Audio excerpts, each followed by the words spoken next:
Good afternoon, Internet. This is Clone here, and of all the TCGs, Transformers is easily my favorite. But if you clicked on this video, you already know that. And with almost 3 years of exhilarating and intense gameplay, I think it's important to look back and fully recognize the best of the best. 2020 was an interesting year for Transformers, with WotC tragically axing off the game in the summer of 2020. Badass custom content creators have picked up the pieces and delivered to us some of the single greatest cards and community members. I'd go so far as to say that Transformers is more alive and more healthy than any other TCG. Par none. And I mean it. Because this game has had so many epic moments, I think we need to look back on and truly analyze and pay respects to the best of the best. In this video, we will be ranking the top 20 best cards of the 2020 and 2021 season. With Transformers Zero Hour Heat 2 almost complete, and with ATP 4 just being announced, I think we really do need to look back at some of the cards that have shaped the 2020 and early 2021 season, because there is a lot to talk about in this wonderful year of the game. So brace yourselves.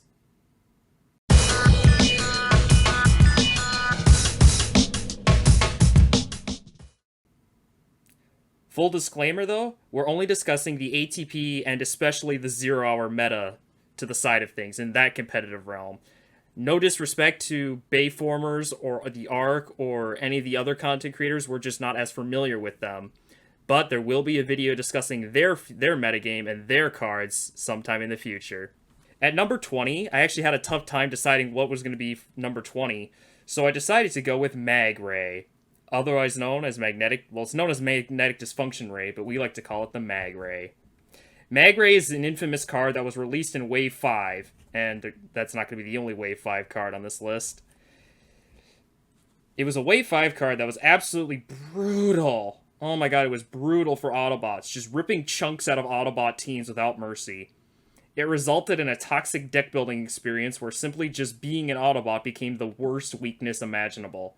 If you were an Autobot, you immediately said, oh, you're an Autobot, you suck, because Magray exists. Team Zero Hour took aggressive action and we banned it as soon as the new year hit. We did not want Magray in our format. Nor ATP and other content creators still have Magray legal, although they probably shouldn't. It's kind of a toxic card, and we don't really like it. Ugh. Yep.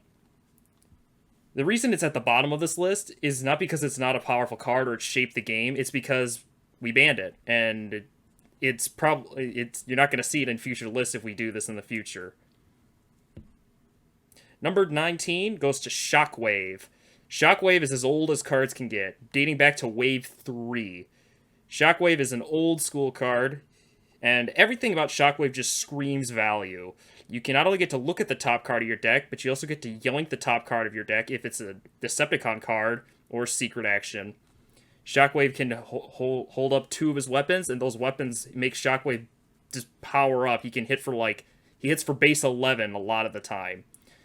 And as the game goes on, Shockwave is just going to get more and more powerful, I believe, because Shockwave, there's always going to be Decepticon cards, and there's always going to be secret actions. And Shockwave can just eat your hand. Just scrapping all the cards from your hand is brutal. Absolutely brutal. And it's hard to come back from it when you lose all your best cards from Shockwave. He's also people seem to undervalue how powerful it is just to look at the top card of your deck, especially in a game of Transformers where the top card of your deck is not only a new resource, but it's also a weapon and a shield. Shockwave, we're going to see, as long as this game exists, Shockwave is going to be powerful for a long, long time. At number 18, I have Disarm. Disarm is a card that for the longest time, the first few years of the game, the first year or so, no one paid attention to it. It was just, why would you bounce an upgrade to your hand? You can just play it back. However, towards the end of Wave 3 and at the start of Wave 4 and 5, and as time goes on, people really did start to realize just how damn strong Disarm was. As we talked earlier, Shockwave loads up a lot of upgrades onto him, and just bouncing them to his hand can just cause a humongous tempo play. Disarm is just it's really good, and I can't believe we didn't see it earlier. And people are playing more Disarms with Jetfire being legal, Megatron Living Weapon, Generation 2 Megatron, who all just yank up, love having lots and lots of upgrades. Disarm is just, it's strong, and we're going to see it for a long time. Number 17, I have a personal favorite, the Agent of Chaos. This is a stratagem for one of my favorite characters in the game, Bludgeon. This might be a little bit of a bias, but I think basically this is all the Bludgeon stuff in general. For those of you that don't know, Bludgeon is a very mediocre Wave 5 card, but for 0 Hour Heat 1, we pumped him up a lot. We gave Bludgeon steroids, and he really lives up to being the Agent of Chaos. And you could just put all these cards together at one big ranking for number 17, with, of course, Agent of Chaos, along with his weapon, the Talakado Claymore, which generates a ton of value for aggro beatdown decks. And Bludgeon, unlike other burn decks, Bludgeon can provide value, and generating value in this type of game is really important. And of course, it made Bludgeon very, very strong, and it's a very scary beatdown burn type strategy. And it's very hard to come back if Bludgeon gets a stellar opening hand. It can just burn you out, and he hits really hard. And I think Bludgeon's going to stick around for a long time, because we're always going to see orange cards, and we're always going to see black cards. And the more and more we get, the stronger Bludgeon gets, because he can just scoop him up with that sword. And he's got a lot of health, and it's very hard to deal with him when he gets going. At number 16, I have another one of my personal favorites, and that is G-Axis. G-Axis is a mercenary with 12 stars who scales up. It's it's the equivalent of a ramp deck in the Transformers TCG, where every so often G-Axis will scale up and up and up, and it snowballs into something horrifyingly powerful. The more and more powerful G-Axis gets, the closer and closer you get to your impending doom. You can't really stop G-Axis. It's just, you can't interact with the doom counters. He's just inevitably going to get bigger. And if you don't know what you're doing, G-Axis will just snowball over you. Slower control decks have the worst time against him because slower decks tend to grind out the game, and G-Axis preys on you being slow. He just preys and just chews you apart, and you can get upwards of like 15 attack and Pierce 15, which is a guaranteed 15 damage. Ew. It's just very, very strong, and the character is still getting support today in 0 Hour, and he's a very, very potent character. You gotta watch out for him, and you have to respect the black. At number 15, we have Straxus Lives, the stratagem made by ATP for the Wave 1 character, Darkmount. Darkmount has always been a very fringe card that people thought would be good. He started off really good, being this big body that could do a burn damage, along with just being really chunky and having a metric ton of armor. At the time, ranged characters were the most powerful type of tribe in the game, second only to specialists. So Darkmount could block you for he'd have about 5 armor against ranged characters, and there were a lot of them. However, as time went on and more black, as the black pip got introduced, along with Pierce cards, Darkmount fell out of favor because he just did not have enough health and would just get chewed into by all the black running around. Even today, black is very important to the game. We kind of need black pips to be good, for the game to be any kind of healthy. But the thing is, tough defensive cards needed more health, and that's what Straxus Live gave. It gave Darkmount plus 4 health, making him a 10-star with 13 health, which is pretty good. With 4 armor or 3, which is that's huge. The average armor is between 1 and 2. Having the difference between 2 and 3 in this game is astronomically huge. And that made Darkmount just a very, very polarizing, very powerful just beat stick. And you could just slap him into any deck. His biggest claim to fame is being partnered up with Sky Shadow, a very, very, very powerful combiner, because Sky Shadow's 15 stars, and for the longest time people didn't know who to put him with. Some people paired him up with Grimlock, others paired him up with Quake, but once Darkmount was introduced, that became the ideal partner, resulting in the deck SSDM, or Sky Shadow Darkmount for short. And Darkmount being this powerful and being a leader with ATP and 0 Hour cards revolving around leader support, Darkmount is just very strong and is very efficient in what he does. At number 14, we actually have a tie between 2 cards. Master Talakado from Wave 5 and Despite Any Difficulty from ATP. Despite Any Difficulty is the defensive version. We'll start with talking about that. As a defensive card, despite a difficulty, gives you a ton of value. Unlike most secrets, which only rely on +1 defense, maybe +2, despite a difficulty, it can get you up to +4. And with the amount of different colors you're playing, especially in defensive decks who need all that, defensive decks need to play things like blue. Of course, they're playing blue, but they also need blacks to do some kind of damage. They need whites, a lot of greens, and that's 4 colors right there, and that's the max you can get. And sometimes they even play orange, so you can very easily get that bump up those numbers. Being a secret action means that it's very powerful for Shockwave to yoink off the top, and the blue-black is very good for mid-range and slower decks. Despite difficulty is a wonderful tool. On the flip side, Master Talakado, the older brother of Despite Difficulty, was in Wave 5. With 3 pips, it became... Metroplex loved this card, along with so many other decks. It provided a battle pump up of unlike any we've seen. Only a few can compare.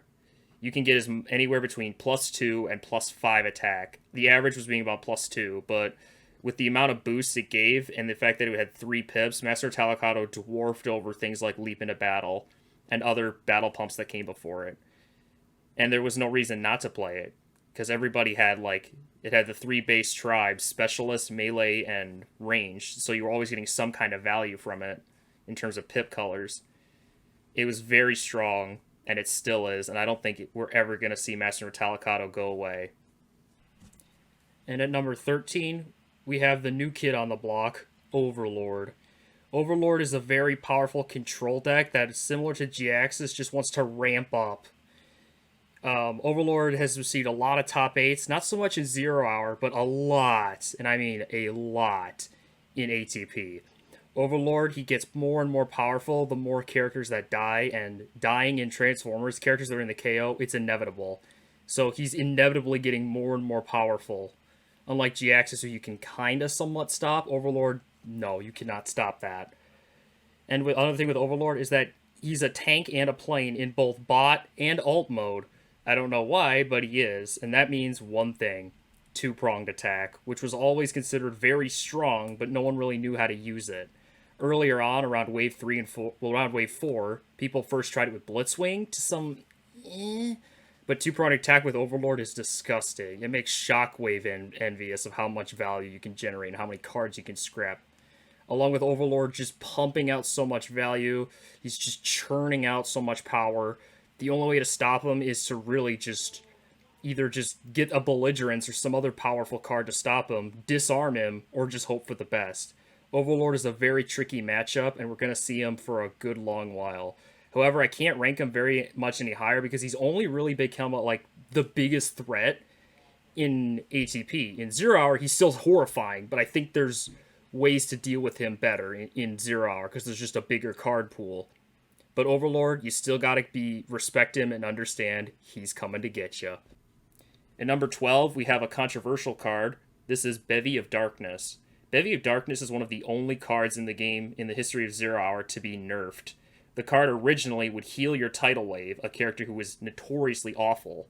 It healed him up on a crazy level, along with generating so much value and being just an impenetrable wall. If you put a toolbox on Tidal Wave, he just became invincible, and that was part of the reason why toolbox became restricted in 0 Hour. However, after the nerf, Tidal Wave saw a little bit less play. The nerf still made Tidal Wave extremely strong, and if you don't have any black, Tidal Wave if you don't have a Belligerence handy, Tidal Wave will just wall you out. It's impossible to punch through the big monster.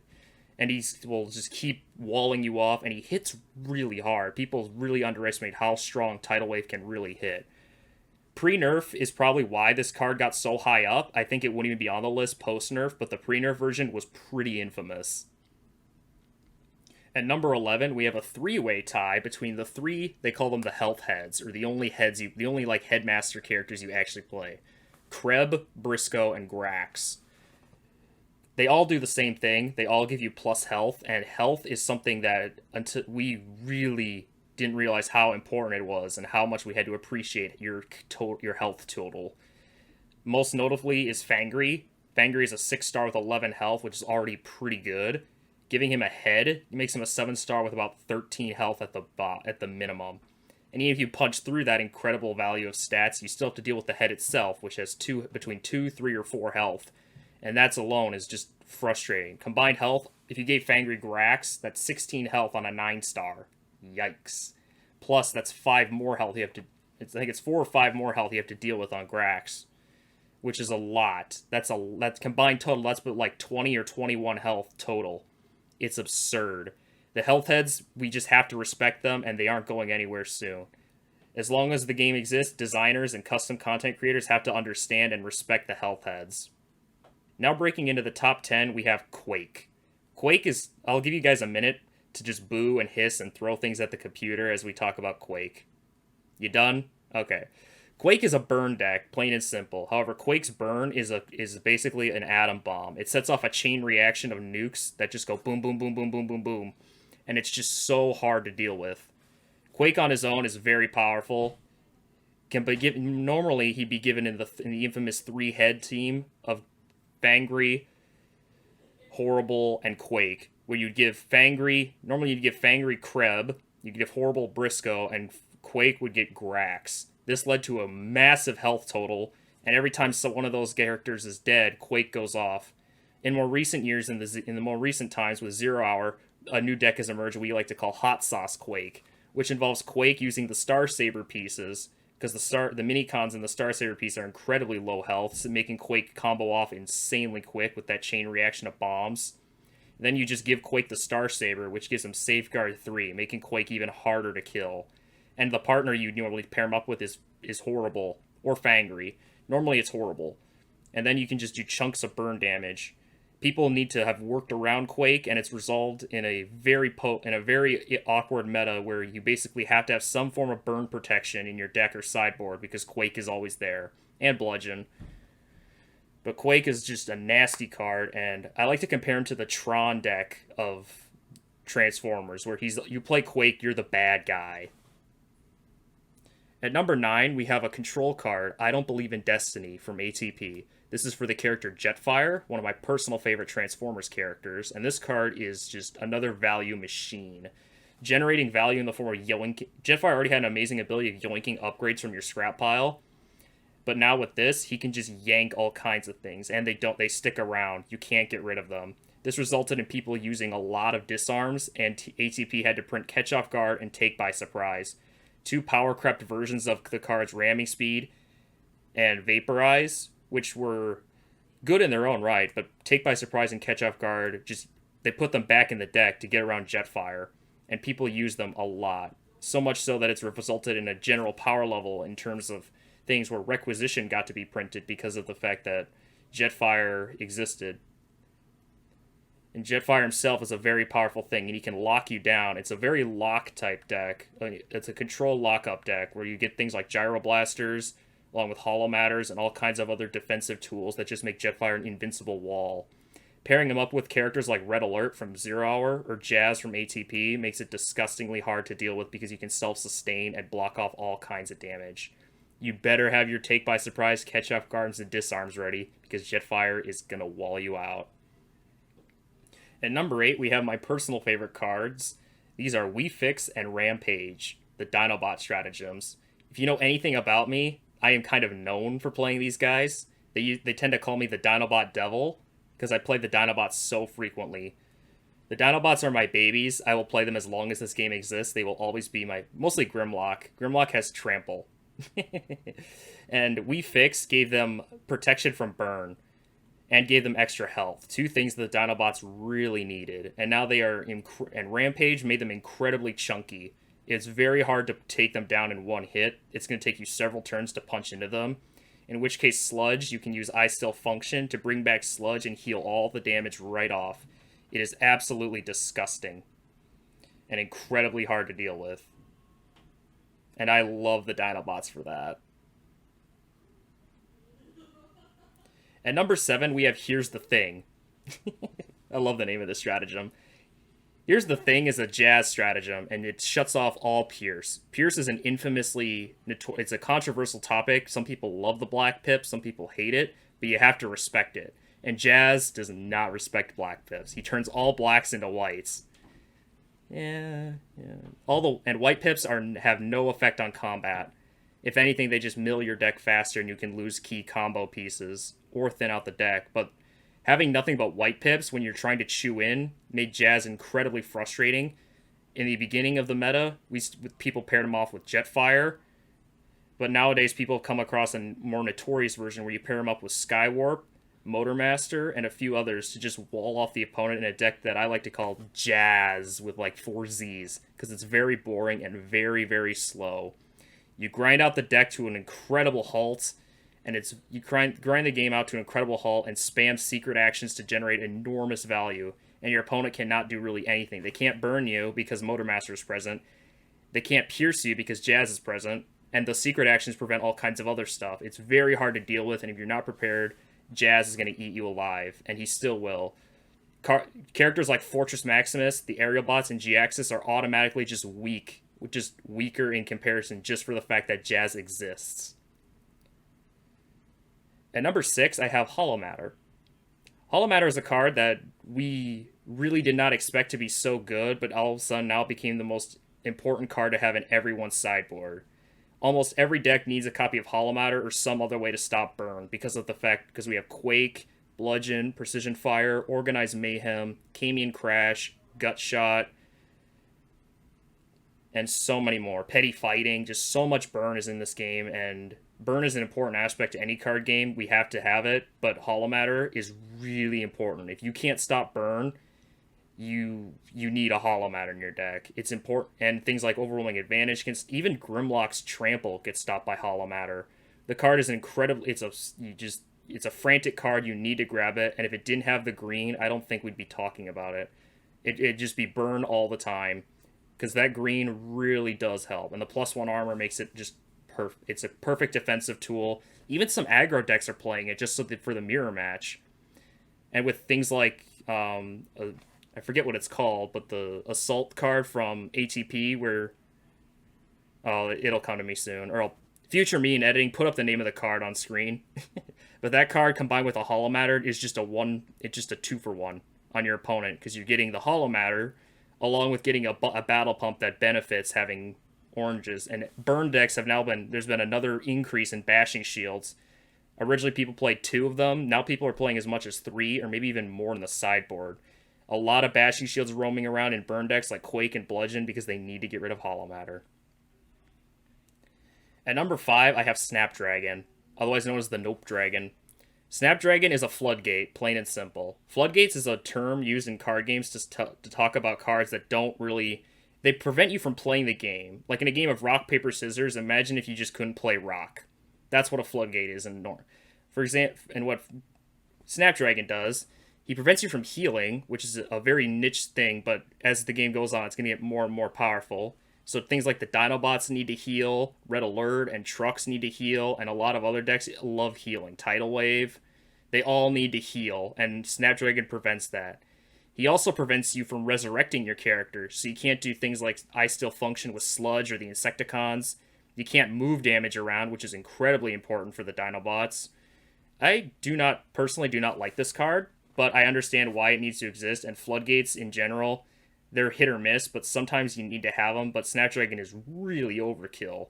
It's a powerful card, and I remember seeing it when it was spoiled, and everyone was like, Snapdragon you're overrating it. And I'm like, no, man, he's going to be powerful. And lo and behold, Snapdragon is one of the most talked about decks in the game right now. You have to be aware Snapdragon is going to be around, and if you just have to know how to deal with the matchup. It's a tough matchup to deal with. Snapdragon, you're going to be seeing a lot of play for a long time. And the game, as long as Snapdragon is around, he's just going to get better and better as time goes on. At number 4, I have Heed the Call, the Metroplex stratagem. Metroplex was always a character that was very powerful. Even as early as Wave 1 when he was first released, Metroplex was a powerhouse. The first tournament I ever won, I won with Metroplex. And Metroplex has always been a very fan favorite character in the game. He hits really hard, and he taps down the entire team, resulting in a complete reset. And he's got the little minions that he shits out as well. And with Heed the Call, it gives Metroplex a built-in hold the line, along with giving his little guys Pierce 3. This can make it so that your little guys can just chew into any target because they're all tapped down. It results in Metroplex being one of the most feared characters in the game, and I'd say he's the second best character in the game. Yeah, he's Metroplex is just very powerful, and because of Metroplex and Heed the Call, we actually had to restrict Against the Odds and Brute Force, two cards that were very popular amongst the community in Zero Hour, but they had to be restricted down to one copy because of Metroplex and Fort Max, but more or less it was Metroplex because those. Yikes! I did not see. If you have three Brute Force and three Against the Odds, it makes Metroplex trigger almost every single turn. And at number 3, rounding out to the getting to the close top one, we have High Speed Chase. This is another one of the most controversial cards ever, becoming the most powerful card. I would say the number one kingpin in both ATP and Zero Hour, at least for now. The stratagem for the combiner Menasor, who was always seen as like a rogue fringe kind of thing, but with High Speed Chase. Oh my god, he's powerful. The amount of card draw you can already net with Menasor, along with not having to exacerbate time to play an Enigma or flip them, just makes it easy to combine much quicker, much more consistent, and the meta kind of shaped around Menasor had a big part in it, because Motormaster prevents you from blocking damage. You can't burn out the Stunticons, which is the biggest way you deal with combiners, is a lot of burn damage. So things like Quake and Bludgeon just can't do anything because of Motormaster. Along with them also just being so big and just churning out value. The original version of Menasor was called like a tempo beatdown thing, where you just spam a bunch of battle pumps like Belligerence, Master of Talakado, Leap into Battle, and so on, and then just win the game using all the cards in your hand. But a more just malicious version of Menasor has come out called Prison Menasor, where you use a lot of like spam, like you spam a lot of like hand disruption cards like Counter Espionage, Electro Optical Visor, Disruption, Disruptive Entrance, and you just delete their hand because Menasor can play 2 actions per turn. And Menasor was such a problem that it was part of the reason why Snapdragon had to get printed. So yeah, Menasor, just very powerful. High Speed Chase really is the key thing, along with the new Motormaster, of course, but if you had to put one card, it is the High Speed Chase. At number 2, I actually have a tie. Belligerence and End Hostilities. We'll start with End Hostilities. End Hostilities is a card that just straight up turns all oranges into blues for the end of the battle. It's a secret action, so again, you can yank it off the top with Shockwave, or Skywarp can also make use of it. And it's one of the most popular and important secret actions in the game. If you have to know, if you're smart enough, you can counter espionage or espionage in End Hostilities, and it's very. If you can't deal with an End Hostilities, it's hard to come back from, because it just blocks your entire attack. So many times have I played a Dino Chomp on my Grimlock and then swung in only to realize I get flipped over in End Hostilities, which negates my entire attack. And since you played Dino Chomp, you just scrapped your hand, so I have no way to come back from it. Other times, End Hostilities just stops things like the Insecticons, and it's a very important card to the game. I'm glad we have it. Belligerence, on the other hand, is my favorite card in the entire game. I like orange. Belligerence turns all blues and orange for the end of turn, which is even better than the end of battle. Belligerence is they call a battle pump, a type of card similar to Master of Talakado or Leap into Battle or Supercharge, where it affects the combat phase. Belligerence turns all blues into oranges on both players' side, making it so that all the defensive blues that your opponent has are just null and void. They have to rely on their pure base defense only. And orange is disgusting. If you can get... Even control decks are playing Belligerence just to get that one last pump. Aggro decks, of course, play 3 copies. Even Shockwave, the king of control decks, plays 3 copies of Belligerence. Belligerence, you're going to see it. Every single deck that has orange or blue in it usually plays in Belligerence as their way to counter each other. It's good in the mirror match. It's good in anti-control. It's good in anti-aggro.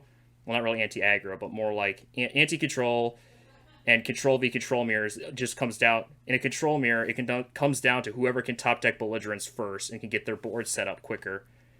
It's also resulted in a rise in the form of infiltrates. People are playing a lot more infiltrates to deal with Belligerence. And Belligerence and End Hostilities are 2 cards that manipulate pips.